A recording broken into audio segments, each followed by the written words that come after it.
savoir qu'il y a le clergé, représenté par Messeigneur Raymond Lacazin, curé de Saint-Pierre, oncle de Jean-Pierre Raymond, désigné comme parrain, Pierre Massier, curé de Notre-Dame de Brissac, et Pierre Millot, chanoine de Belmont. La noblesse locale est représentée par le noble Pierre de Montazet, dont la famille est alliée par mariage avec les Lacazin depuis le début du XVIIe. Les demoiselles Henriette et Madeleine Allandrin de Camembert, de Cambert, excusez-moi, originaire du Tarn, les dames Angélique de Combette de la Cassagne, sa tante donc, qui est sa marraine, ainsi que son grand-père, le tueur Jean-Pierre Lacazin, qui était maire de Belmont. Son frère cadet, Jacques Victor, qui naîtra juste après lui, est parrainé de la même façon, tandis que les trois sœurs, évidemment, ont des baptêmes plus modestes.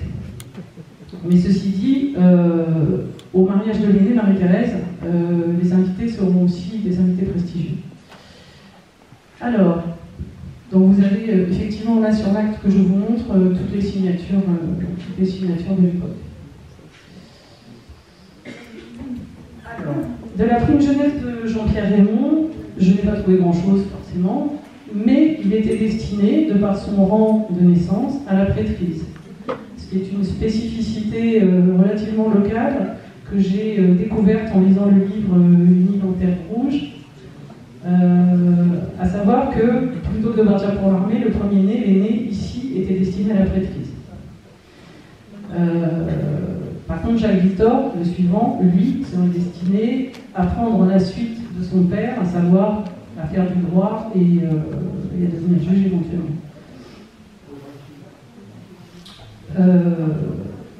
Début 1776, Marie-Thérèse, la sœur aînée, épouse Jean-Jacques Carsenac, avocat au Parlement de Toulouse, qui deviendra brièvement maire de Belmont en 1789,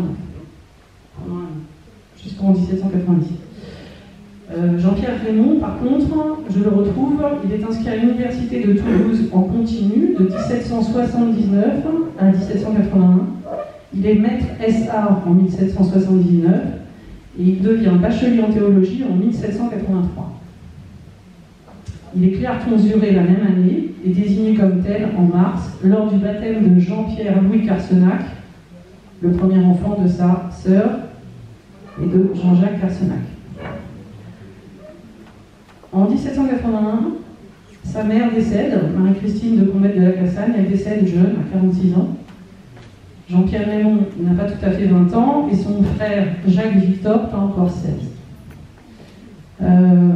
Jacques Victor va rejoindre Jean-Pierre Raymond à Toulouse en 1781 pour faire des études de droit, donc effectivement, comme il était prévu dans la lignée.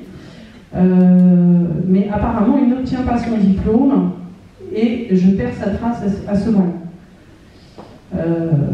En 1788, Jean-Pierre Raymond, donc l'abbé Lacazin, célèbre à Saint-Cernin, à côté de Belmont, le mariage de sa sœur Marguerite Colline avec Bernard Béranger Bousquet, qui est médecin de Belmont, fils de Jacques Bousquet, lui-même médecin, et de feu Marie Corcoral, dont on parle également dans les généalogies qui vous sont présentées dans l'ouvrage.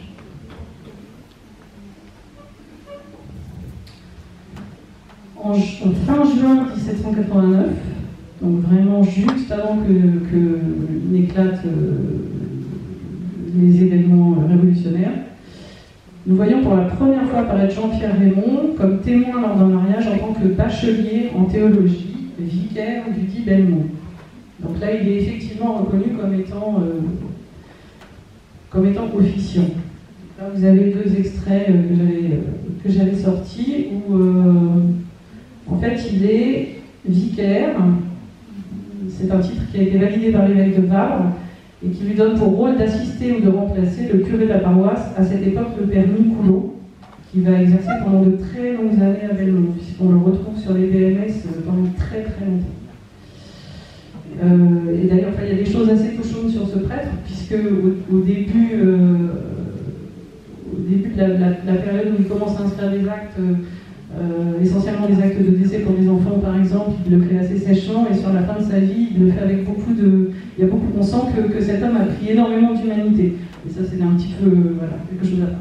Et c'est vrai que ça m'a touché quand j'ai regardé les actes. Donc Jean-Pierre Raymond dispose des mêmes prérogatives que le père Nicoulot, mais il est à titre secondaire, il est censé être rémunéré sur le salaire de celui-ci et le secondé. Je pense que la fortune de la famille Macazin permettait effectivement qu'il puisse exercer de cette façon sans avoir besoin d'avoir un salaire, entre guillemets. Alors, lorsque débute la Révolution, Belmont au départ est relativement préservé.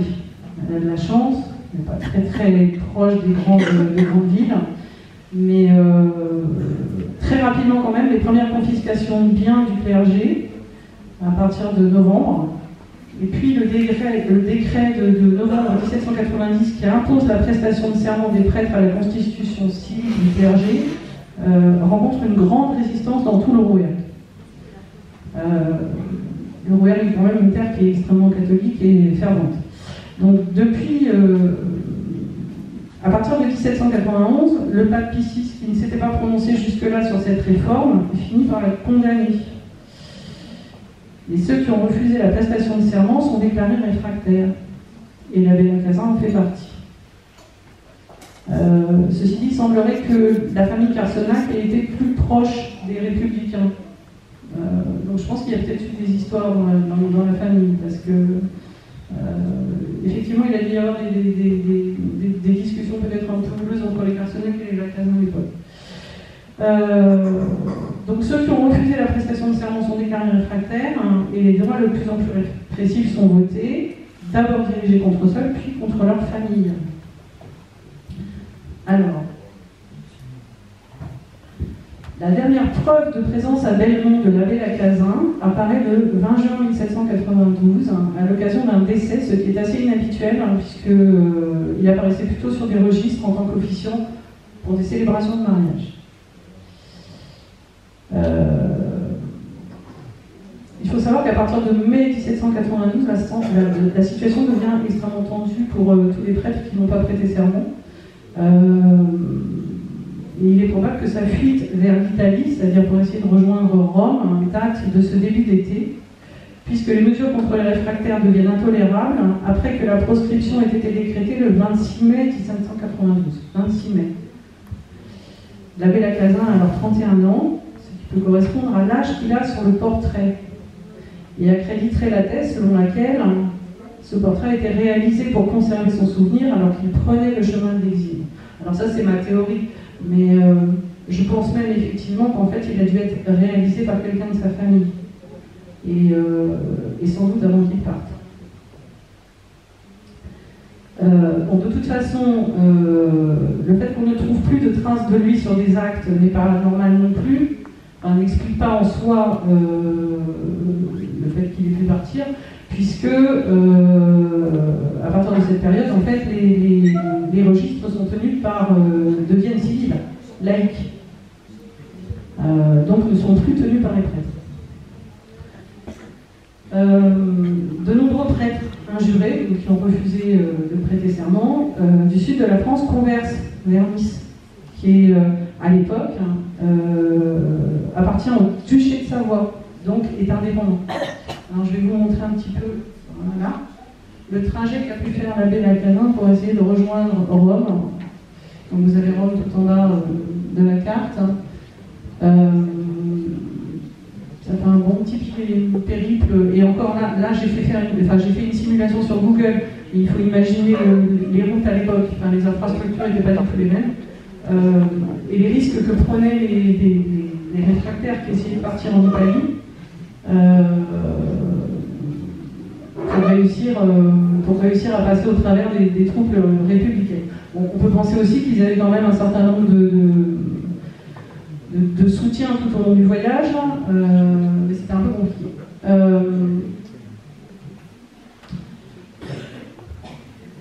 Nice, il faut que je vous parle de Nice parce qu'il y a quand même un petit quelque chose. Alors, ce qui est intéressant, c'est qu'effectivement, dans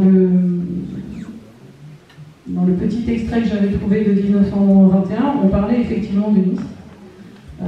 Alors j'ai eu beaucoup de mal à réussir à trouver des informations, c'est un petit peu compliqué pour joindre les archives municipales, à vrai dire. Puis à l'époque où j'ai fait les recherches, on était en plein pendant la période du Covid, donc en plus ça a encore plus compliqué les choses. Mais j'aurais bien aimé réussir à trouver d'autres témoignages sur l'état de la vie qui puissent conforter ce que j'avais réussi à avoir sur mon papier, mais je l'ai pas eu. Bon. Toujours est-il que Nice, qui à l'époque appartenait au duché de Savoie et aurait pu permettre de faire étape, va malheureusement être prise par les troupes françaises de l'armée du Midi en septembre 1792, c'est-à-dire très peu de temps après le départ de l'abbé Lacazin et de tous les prêtres qui essayaient de converger vers Rome. Et Nice va accepter son rattachement à la France le 31 janvier 1793. Ce qui veut dire qu'en fait, ils ont eu un répit de très très courte durée. On retrouve l'abbé Lacazin à Bologne, dans un monastère, à partir de mars 1793, avec Bernard-Antoine Carsenac, qui était chanoine de Belmont et prieur de Saint-Léon. C'est son oncle par alliance. Donc on peut supposer effectivement qu'ils ont pris la fuite ensemble. Ils ont dû faire la route ensemble. Alors, il était très peu probable qu'ils aient pu atteindre Rome de toute façon. Alors ça, là-dessus, ça diverge avec l'écrit que j'ai retrouvé de 1921, puisque le pape était très méfiant à l'époque à l'égard des innombrables prêtres qui essayaient de rejoindre, qui convergeaient vers l'Italie et qui essayaient de rejoindre le Vatican. Parce qu'en fait, il avait extrêmement peur d'avoir des espions, voire des gens envoyés par les républicains qui auraient pu faire quelque chose contre eux.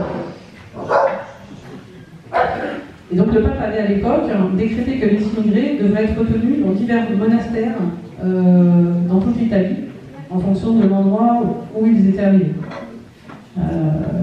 Et ces conditions de rétention étaient quasiment de l'emprisonnement, il faut être clair. Ils étaient extrêmement surveillés.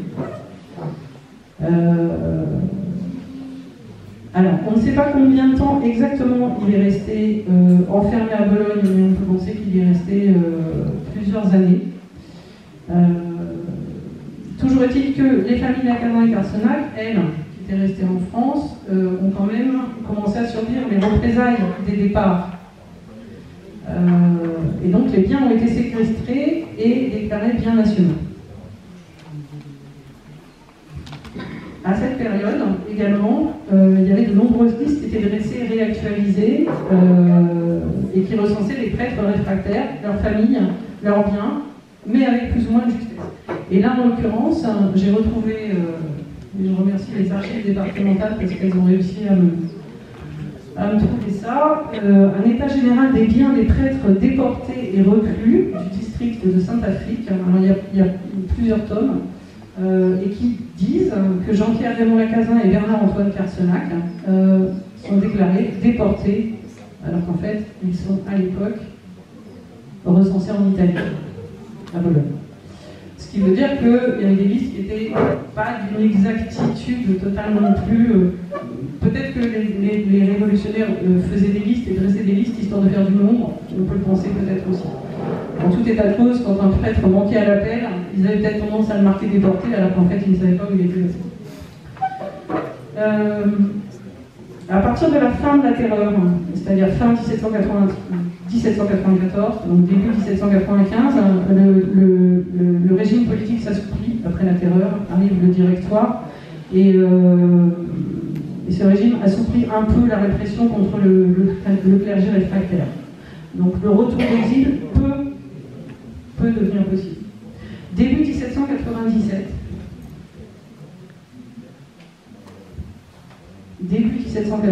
Jean-Pierre Raymond et Bernard-Antoine Carsenac formulent une demande de main levée de séquestre sur leurs biens et ceux de leur famille, au motif que leur inscription à la liste des prêtres émigrés est erronée. Les deux demandes ont été déposées aux archives nationales. J'ai pu les consulter. Donc, vous avez celle de Jean-Pierre Raymond qui est là, où il dit Raymond Lacazin, prêtre de la commune de Belmont, demande la radiation de son nom du 4e supplément à la liste générale des émigrés, n'ayant jamais émigré. Jean-Pierre Raymond il dépose sa demande le 12 mars 1797 et il obtient sa radiation avec restitution des biens familiaux le 18 avril 1797. Et Bernard-Antoine Carsenac fait la même chose le mois suivant, le 14 avril, et obtient lui aussi gain de cause pour la famille Carsenac le 16 mai 1797.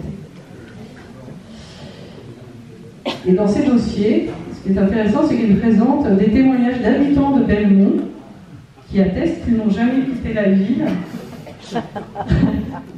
et que leur présence a été constante depuis le 9 mai 1792. Alors ça, c'est passionnant, parce qu'effectivement, quand je suis tombée là-dessus, je trouve ça génial. Voilà une partie de l'attestation qui a été faite pour Jean-Pierre Raymond. Et donc, ils ont été constamment sur Belmont, donc il est attesté qu'ils ont été constamment sur Belmont depuis le 9 mai 1792, c'est-à-dire juste avant le décret, qui a lieu le 26 mai, et qui est la date de la proscription. Alors, ce qui est intéressant également dans ces dossiers de demande, qui font quand même une vingtaine de pages, il y a des allers-retours, voilà, c'est visé par des tas d'autorités, c'est qu'on a un descriptif physique de l'abbé Lacazin, comme on a un descriptif physique également du chanoine de Carsenac. Et moi, ce qui m'intéressait, c'était l'abbé Lacazin, parce que j'ai pu mettre en regard le portrait avec la description qui en est donnée. Et là, c'est extrêmement troublant, en fait, parce que effectivement, ça correspond. Alors, je pense qu'on ne voit pas très bien la transcription non plus. Je vais vous la lire. Je vais vous lire l'intégralité de la page. Nous, sous-signés administrateurs municipaux du canton de Belmont, certifions sur l'attestation des citoyens Jean Fabre, Tisserand, Louis Maraval, cultivateur, Jean-Pierre Castelbout, officier de santé, Joseph Toulouzan, propriétaire foncier, André Cussou, cultivateur, Jacques Devic, cultivateur, Jean Jecos, cordonnier, Joseph Gaillac, tous domiciliés dans la commune de Belmont, que Raymond Lacazin, âgé de 36 ans et ci-devant vicaire de la paroisse de Belmont, taille de 5 pieds 4 pouces, ça revient à peu près à 1m75, cheveux châtains, yeux bleus, sourcils noirs, nez aquilin, bouche moyenne, menton pointu, front couvert, bon, évidemment il n'a pas la perruque, visage long, réside sans interruption au dit Belmont, maison du citoyen Jean-Pierre Lacazin, son père, homme de loi depuis le 9 mai 1792. Alors, bon, ce qui était troublant, effectivement, c'était de voir que le portrait correspondait... je vais peut-être pas tout de suite arriver là. Le portrait correspondait à ce qui est noté dans ce témoignage. Ce qui est intéressant également dans ce dossier de main-levée de séquestre, qui fait donc 12 pages, comme je vous le disais, c'est l'illustration de cette cohérence sociale à Belmont qui a fait qu'on a défendu jusqu'au bout et on a été jusqu'à faire du faux témoignage pour pouvoir sauver un de ses membres. Donc on peut imaginer qu'il y a eu d'autres endroits où effectivement il y a eu ce genre de choses. Donc je pense que justement le statut de Jean-Jacques Carsenac, qui était maire de Belmont auparavant et qui ensuite était semble-t-il proche des Républicains et ensuite a eu un poste sur Sainte-Patrick, on peut penser également qu'il y a eu intervention de sa part pour la main levée et pour que les dossiers passent. Mais ceci dit, quand on cherche un petit peu dans les témoins qui sont cités dans l'acte, on s'aperçoit qu'en fait ils sont tous en lien avec la famille Lacazin et avec la famille Carsenac. Tous, soit par alliance, soit parce qu'ils ont des liens de subordination. Mais en tout cas, ils sont tous en lien avec eux. Alors je ne vais peut-être pas vous les détailler tous, mais je peux vous prendre un exemple. Jean-Pierre Castelbout, il est lié par mariage à la famille Lacazin. Et avec Joseph Toulouzan, qui est aussi cité dans l'acte, ils étaient tous les deux au moment du dépôt des dossiers, membres de l'équipe municipale. Ce qui aidait un petit peu pour faire passer les dossiers. Bon, il y a un certain nombre de choses, voilà, par exemple, Bernard Béranger-Bousquet, qui était l'époux de Marguerite Pauline Lacazin. Il avait des fonctions jusqu'en 1794 comme maire de Belmont. Donc on peut penser aussi que les choses ont été un petit peu aidées de cette façon. Bon, passé cette date de radiation de la liste des prêtres émigrés, qui prouve le retour à Belmont de l'abbé Lacazin, je n'ai trouvé aucune trace de lui. Donc ça va faire partie des recherches que je vais essayer de faire. Donc je ne suis pas en mesure de déterminer s'il a continué à officier en tant que prêtre ou pas, je suppose que oui. Mais effectivement, comme les listes sont devenues républicaines et qu'on n'a plus de BNS, c'est un petit peu compliqué de réussir à trouver des choses, donc il faudrait que j'essaye de voir aussi aux archives diocésaines. Sa sœur Marguerite Pauline va décéder le 29 septembre 1801 à Belmont, et son oncle, son oncle par alliance avec lequel il était parti en exil, Bernard-Antoine Carsenac, décède le 29 avril 1806, à Belmont également. Et le 11 janvier 1807, c'est Jean-Pierre Raymond qui décède à l'âge de 45 ans, c'est-à-dire relativement jeune, et sans que nous connaissions la cause de ce décès. Il décède dans la maison de son père à Belmont. Alors, d'après les archives que j'ai pu trouver, il semble que la famille habitait à Buffières. J'ai vu qu'il en était question dans un des villages, enfin, dans un des lieux qui sont présentés dans le livre. Et la déclaration de décès est faite par ses neveux, Paul-Jacques Carsenac et Jean-Antoine Castelbou, avec lequel il était lié.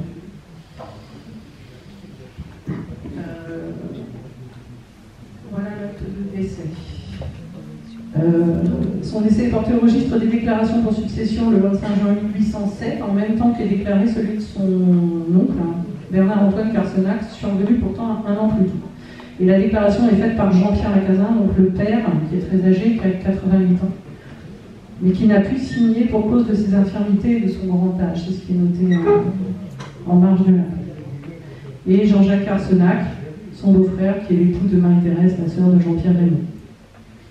Alors la succession nous apprendra que l'abbé était héritier de sa mère, décédée en 1781, ça nous savions, et de sa sœur Marguerite Pauline, décédée en 1801, mais également de son frère Jacques Victor, dont nous avions perdu la trace en 1781 à Toulouse. En fait, il semble qu'il ait dû décéder à peu près vers ces dates-là, vers 1781. Et c'est pour ça qu'effectivement, il n'a pas terminé ses études de droit. Alors, il va falloir peut-être que je cherche, peut-être que son décès est enregistré sur Toulouse, mais c'est vrai que c'est une recherche que je n'ai pas eu le temps de faire. Donc, la succession de l'abbé Lacazin, qui représente quasiment rien, 2375 francs, est partagée entre son père et sa sœur Marie-Thérèse. Puisque c'est la dernière survivante. C'est la seule qui reste de la famille Lacazin, et donc le nom va s'éteindre à ce moment-là. Donc là, je vous ai remis une date. Voilà. Donc Marie-Thérèse Lacazin, la sœur de Jean-Pierre Raymond, qui a épousé Jean-Jacques Carsenac, va avoir 13 enfants. Tous nés à Belmont entre 1776 et 1800. Grosso modo, elle a été enceinte une année sur deux pendant 24 ans. C'est impressionnant. Et moi, je suis descendante d'un de ses enfants,